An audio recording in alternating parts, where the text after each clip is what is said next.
नमस्कार दोस्तों, मेरा नाम है Sandeep Khatri and I welcome you to Study IQ judiciary. I hope you all are doing fine और आपके जुडिशियल सर्विसेज एग्जामिनेशन की प्रिपरेशन भी अच्छी चल रही होगी। स्टूडेंट्स, आज से मैं स्टार्ट कर रहा हूं एक new series on a new subject और इस सब्जेक्ट का नाम है द स्पेसिफिक रिलीफ एक्ट। शायद ही ऐसी कोई स्टेट हो जिसमें आपको स्पेसिफिक रिलीफ एक्ट सिलेबस में देखने को ना मिले। ये एक माइनर लॉ है, लेकिन यहां से भी आपके काफी क्वेश्चंस फॉल कर जाते हैं। अब बात करते हैं, आज के इस वीडियो में हम स्पेसिफिक रिलीफ एक्ट का कौन सा टॉपिक करेंगे। सबसे important topic, that is section number 10, जिसको आप कह सकते हो द हार्ट और the core of the specific relief Act, जो कि बात करता है किन केसेस में स्पेसिफिक परफॉर्मेंस होगी when it comes to the concept of contracts. तो हम बात करेंगे सेक्शन नंबर 10 की और उसके साथ जो उसका रिलेशनशिप है सेक्शन 11 क्लॉज 2 की, सेक्शन 14 की एंड सेक्शन 16 की। स्टूडेंट्स, स्टडी आईक्यू जुडिशरी आपके लिए लेकर आया है जुडिशरी लाइफ फाउंडेशन बैच, जिसमें आप अपने पीटी, मेंस और इंटरव्यू के लिए प्रिपेयर कर सकते हैं। ये बैच स्टार्ट हो रहा है from 12th of June 2023. So subscribe for this course with the help of this code to get the maximum discount, that is SK Live, S for Sandeep, K for Khatri, LIVE. You can also connect with me on my personal Telegram channel and on my LinkedIn account. Here are the respective links. Now coming to the topic of the day. इस topic को समझने के लिए पहले एक interesting example से समझते हैं कि बेसिकली ये पूरा कॉन्सेप्ट है क्या स्पेसिफिक रिलीफ एक्ट का। मान लीजिए दो पार्टीज के बीच में कॉन्ट्रैक्ट होता है, mister A and mister B. इनके बीच में क्या कॉन्ट्रैक्ट हुआ है कि ए जो है वो गुड्स डिलीवर करेगा और बी जो है उसके लिए प्राइस पे करेगा। ठीक है, अब ए कर देता है ब्रीच ऑफ कॉन्ट्रैक्ट। ए कहता है मैं तो गुड्स डिलीवर नहीं कर सकता हूं। अब अगर उसने ब्रीच ऑफ कॉन्ट्रैक्ट कर दिया तो इंडियन कॉन्ट्रैक्ट एक्ट आपको क्या रेमेडी देता है कि आप डैमेजेस ले सकते हो। तो इन शॉर्ट ए को क्या देनी पड़ेगी, damages as per to the Indian contract Act. लेकिन क्या बात वहीं पे खत्म हो जाती है? As far as your Indian contract Act is concern, बात वहीं पर खत्म हो जाती है। लेकिन क्या कंप्लीट जस्टिस हुआ? आपको तो डैमेजेस मिले, गुड्स तो अभी भी नहीं मिले। व्हाट इफ बी को ए से यही गुड्स चाहिए जिनके लिए कॉन्ट्रैक्ट हुआ था? तो क्या होगा? तो क्या कॉन्ट्रैक्ट एक्ट आपको यही गुड्स दिलवा सकता है? तो आंसर आएगा there is no such provision in the Indian contract act regarding this. लेकिन we do have a subject called the specific relief act, और नाम में ही है स्पेसिफिक, यही चाहिए। कौन सा रिलीफ चाहिए हमें? डैमेजेस तो डैमेजेस। देखिए, एक चीज और बताता हूं, यहां पे जब आप एसआरए में जाएंगे तो आप क्या कर रहे हैं, आप इन गुड्स को ही डिमांड करेंगे। अब आपको सिर्फ गुड्स चाहिए या डैमेजेस भी चाहिए? दोनों में से कोई एक चाहिए, दोनों चाहिए, तो वो भी कौन डिसाइड करेगा? बी ही डिसाइड करेगा। जस्ट बिकॉज आपने यहाँ पे स्पेसिफिक परफॉर्मेंस करा लिए तो इसका मतलब ये नहीं है कि अब आपको डैमेजेस नहीं मिलेंगे। ठीक है, सो ये फाइनल कॉल लेगा मिस्टर बी। ठीक है, अब आते हैं स्पेसिफिक रिलीफ एक्ट पे। तो ए क्या देगा? गुड्स देगा। किसके थ्रू? स्पेसिफिक रिलीफ एक्ट के थ्रू ए क्या देगा? गुड्स देगा बी को। There comes the rule of the specific relief Act. अब देखते हैं इस एग्जाम्पल ने जो चीजें हमें बताई वो किस तरीके से हमें सेक्शन 10 को समझने में मदद करती है। सेक्शन 10 जो कि हार्ट एंड सोल है पूरे के पूरे स्पेसिफिक रिलीफ एक्ट का, क्या बात करता है? Specific performance in respect of contracts की। अगर कॉन्ट्रैक्ट्स की बात की जाए तो उनमें स्पेसिफिक परफॉर्मेंस का क्या कॉन्सेप्ट है। यहां पर हमें यह भी देखना होगा कि क्या सिचुएशन थी 2018 अमेंडमेंट आने से पहले, because that is also important. तो जब आप 2018 अमेंडमेंट से पहले का सिचुएशन देखते हैं तो इवन एक स्टेटमेंट मैं यूजुअली यूज करता था, दैट वाज कि स्पेसिफिक रिलीफ एक्ट का दूसरा नाम है डिस्क्रिशन ऑफ द कोर्ट, क्योंकि हर जगह क्या वर्ड यूज हुआ है? मोस्टली 90% केसेस में मे, विच मींस कि स्पेसिफिक रिलीफ एक्ट जो है वहां पर एप्लीकेबल होगा या नहीं होगा, that is the discretion of the court. लेकिन आफ्टर 2018 अमेंडमेंट चीजें बदल गई, और क्या बदली ये देखिए। The specific performance of a contract shall be enforced.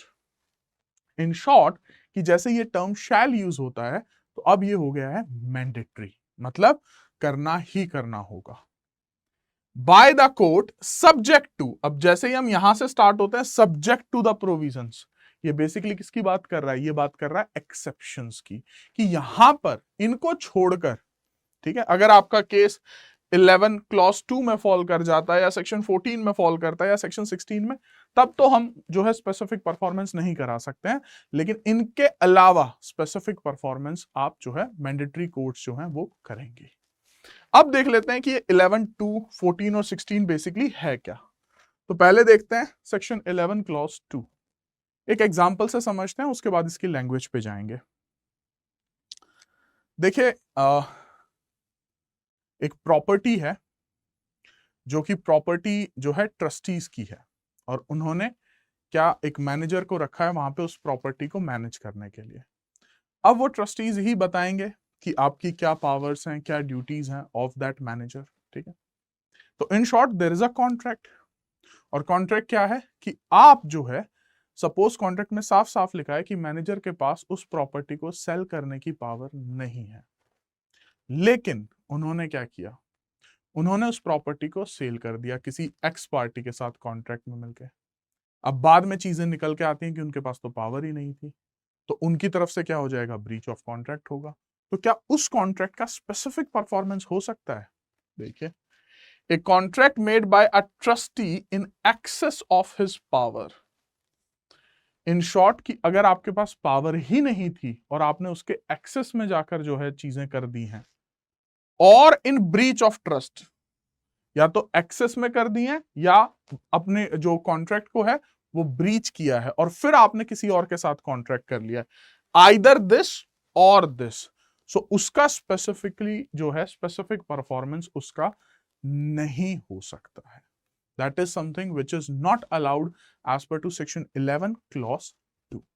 आगे बढ़ते हैं, नेक्स्ट सेकेंड एक्सेप्शन पे आते हैं। Contracts not specifically enforced, the following contracts can not be specifically enforced, namely, इसमें आपकी 4 सिचुएशंस हैं, इन चारों सिचुएशंस में आपका केस कहीं पर भी फॉल करता है, उसकी भी स्पेसिफिक परफॉर्मेंस नहीं हो सकती है। The very first one, substituted performance, अगर आपने सब्स्टिट्यूटेड परफॉर्मेंस करा ली है तो इन केस अब आप स्पेसिफिक परफॉर्मेंस नहीं करा सकते। सेकेंड वन, कॉन्टिन्यूअस ड्यूटी, अगर आपका नेचर ऑफ द कॉन्ट्रैक्ट कुछ ऐसा है जिसमें कि कॉन्टिन्यूअस ड्यूटी वाला कॉन्सेप्ट लगेगा, कि बेसिकली आज तो हमने ये काम करवा दिया है लेकिन कल परसों हो सकता है कि फिर दोबारा से ये काम वो दूसरी पार्टी करना बंद कर दे, और कोर्ट के पास इतना टाइम नहीं है कि वो डेली बेसिस पे आपका ही काम देखेंगे। इसमें सेकंड में आपका एक बड़ा लैंडमार्क जजमेंट भी आता है, जिसमें कि एक पर्सन है जिसने की कंप्लेंट की कोर्ट के में जो है सूट डाला कि उनका फोन ठीक से काम नहीं कर रहा है। अब फोन आज तो ठीक है काम हो गया है, लेकिन हो सकता है 2 दिन बाद फिर प्रॉब्लम आ जाए, 4 दिन बाद फिर प्रॉब्लम आ जाए, तो उन केसेस में भी आप स्पेसिफिक परफॉर्मेंस नहीं करा सकते हो जहां पे कॉन्टिन्यूअस ड्यूटी का एलिमेंट इन्वॉल्व हो जाता है। Next, personal qualification. Personal qualification में एग्जांपल्स आ जाते हैं टीचिंग का, या सपोज किसी स्पोर्ट्स को प्ले करने का, जैसे क्रिकेट का एग्जांपल आप ले सकते हो, ठीक है। अब आपने कहा कि इस प्लेयर ने हमारे साथ कॉन्ट्रैक्ट किया हुआ है कि ये हमारे साथ ही खेलेगा, अब वो जो खेलना है that is something which is a personal qualification. अब आपने जबरदस्ती स्पेसिफिक परफॉर्मेंस करा के उसे अपनी टीम में ही रखा, लेकिन वो 0 पर ही आउट हो गया। उसने कहा ठीक है जबरदस्ती रखना, मैं तो 0 पे आउट हो जाऊंगा। जब उससे पूछा आप तो जानबूझ के आउट हुए हो, उसका रिप्लाई आएगा नहीं मैंने तो बेस्ट डिफेंस किया लेकिन बॉल निकल गई, मैं आउट हो गया। तो पर्सनल क्वालिफिकेशंस के केस में भी, जैसे टीचिंग का भी इसमें बहुत अच्छा एग्जांपल बनता है, ठीक है, कि हमें इसी एजुकेटर से पढ़ना है, ठीक है, an educator is not interested to teach that class, तो क्या जबरदस्ती आप पढ़वा सकते हो? तो the answer is again no. तो जहां पे पर्सनल क्वालिफिकेशंस आ जाएंगी, जैसे पेंटिंग का भी बहुत अच्छा एग्जांपल इस पर बनता है, यूजुअली आपके एग्जाम्स में क्वेश्चंस भी आए हैं in relation to a painter, तो फिर वो आपके पर्सनल क्वालिफिकेशन का जहां पे मैटर आएगा वहां पे आप स्पेसिफिक परफॉर्मेंस नहीं करा सकते हो। Last, a contract which is in its nature determinable. Determinable का मतलब है जहां पे कॉन्ट्रैक्ट का नेचर ही ये है कि वो कभी भी एंड किया जा सकता है किसी भी पार्टी के द्वारा। आपने उसमें एक क्लॉज लिखा हुआ है कि कोई भी पार्टी चाहे तो उस कॉन्ट्रैक्ट को एंड कर सकती है, तो उस तरह के कॉन्ट्रैक्ट्स को आप स्पेसिफिक परफॉर्म नहीं करा सकते हो। So that was your section 14। Coming to the last exception, section 16 personal bars to relief. यहां पे सेक्शन 16 में क्या बात कर रहा है, कौन सी पार्टी है, कौन सा पर्सन है जिसके फेवर में स्पेसिफिक परफॉर्मेंस नहीं हो सकती। पहला, जिसने सब्सटीट्यूटेड परफॉर्मेंस कराई है, आपका सेक्शन 14 में भी पॉइंट 1 वही था, ठीक है जी। तो अगर आपने सब्सटीट्यूटेड परफॉर्मेंस करा ली है, ठीक है, चलो एक एग्जांपल भी ले लेते हैं सब्सटीट्यूटेड परफॉर्मेंस का। बेसिकली अगर आप किसी ने ब्रीच किया था, ठीक है, उसके बाद उन्होंने कहा कि ठीक है मैं आपको ये वाले गुड्स नहीं ये वाले गुड्स दे देता हूं जिनके लिए कॉन्ट्रैक्ट भी नहीं हुआ था। आपने कहा चलो चलो ठीक है अभी मेरा काम होना चाहिए, आप ये वाले गुड्स दे दो। तो आपने सब्सटीट्यूटेड परफॉर्मेंस करा ली, तो अब क्या आप उसकी स्पेसिफिक परफॉर्मेंस करा सकते हो? Answer is no. Next, incapable of performing. अगर कोई party after the making the contract incapable हो जाती है टू परफॉर्म द कॉन्ट्रैक्ट। अब जब हम ये टर्म यूज करते हैं इनकैपेबल टू परफॉर्म, तो कौन सी पार्टी होती है जो इनकैपेबल टू परफॉर्म होती है? याद कीजिए, कॉन्ट्रैक्ट एक्ट में सेक्शन 10 में कुछ याद आ रहा होगा, read with section number 11, read with section number 12, जहां पे बात आ जाती है अनसाउंड माइंड की, जिसमें आपका बेस्ट एग्जांपल आ जाता है अगर कोई पार्टी अनसाउंड माइंड हो गई है, या दूसरा आपका एग्जांपल इसमें आ जाता है कि अगर कोई पार्टी इनसॉल्वेंट हो गई है तो वो क्या हो जाएगी? इनकैपेबल हो जाएगी। और अगर इनकैपेबल हो गई है तो फिर वो पार्टी जो है स्पेसिफिक परफॉर्मेंस नहीं करा सकती। Next, violets any essential term. खुद ही कॉन्ट्रैक्ट को ब्रीच किया है तो फिर आप स्पेसिफिक परफॉर्मेंस कैसे करवा सकते हो उस कॉन्ट्रैक्ट की, ठीक है। एक्ट इन फ्रॉड, अगर आपने फ्रॉड कमिट किया है, अब जब फ्रॉड कमिट किया जाता है तो दूसरी पार्टी के पास क्या ऑप्शन आता है? As per to section number 19 of Indian contract Act क्या कहता है? वॉइडेबल हो जाएगा कॉन्ट्रैक्ट। वॉइडेबल किसके ऑप्शन पे? जिस पार्टी के अगेंस्ट आपने फ्रॉड किया, और जिस पार्टी ने फ्रॉड किया है वो क्या वो स्पेसिफिक परफॉर्मेंस करा सकती है? So as per to section 16 clause B, वो जो है स्पेसिफिक परफॉर्मेंस नहीं करवा सकती है, ठीक है। Moving forward, wilfully acts at variance. Variance मतलब खुद ही अपने आप कॉन्ट्रैक्ट में चेंजेस करते जा रहे हो। सो वेरिएंस अगर आप करते हो, चेंजेस अगर आप करते हो, तो वो भी तो ब्रीच में ही फॉल कर जाएगा, और अगर आप ब्रीच कर रहे हो तो आप स्पेसिफिक परफॉर्मेंस नहीं करा सकते। Last, who fails to prove that he has performed or always been ready and willing to perform। देखिए, आपको एक पार्टी अगर कोर्ट में फेल हो जाती है इस बात को प्रूव करने में कि हम तो रेडी थे परफॉर्मेंस के लिए, दूसरी पार्टी ने ब्रीच किया, दूसरी पार्टी ने मना कर दिया, तो ऑब्वियसली हमारी ऑब्लिगेशन फिर नहीं बनती है।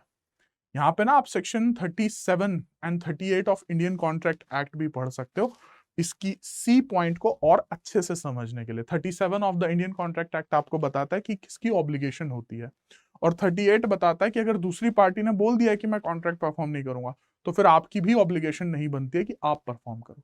लेकिन कोर्ट में तो आपको प्रूव करना पड़ेगा, और अगर आप फेल हो जाते हो प्रूव करने में, क्या कि मैं रेडी था परफॉर्मेंस के लिए, दूसरी पार्टी रेडी नहीं थी, या मैंने परफॉर्म कर दिया, fails to prove that he has performed, ठीक है जी, और ready and willing for the essential term, जो भी कॉन्ट्रैक्ट है मैं रेडी था परफॉर्म करने के लिए, लेकिन दूसरी पार्टी ने मना कर दिया, और क्योंकि मना कर दिया तो इसलिए मैंने परफॉर्म नहीं किया, लेकिन आप ये बात प्रूव ही नहीं कर पाए, तो फिर आपको भी जो है स्पेसिफिक परफॉर्मेंस का बेनिफिट यहां पे नहीं मिलेगा।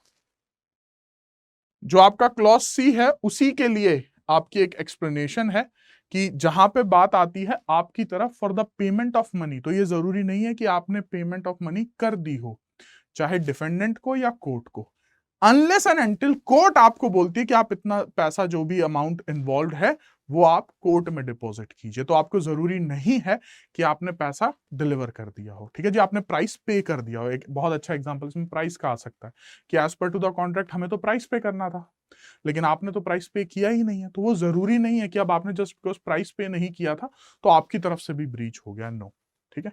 हाँ, लेकिन अगर कोर्ट ने आपको कहा है कि आप ये इतना अमाउंट जो है कोर्ट में डिपॉजिट कराइए, then in that circumstances you have to do that.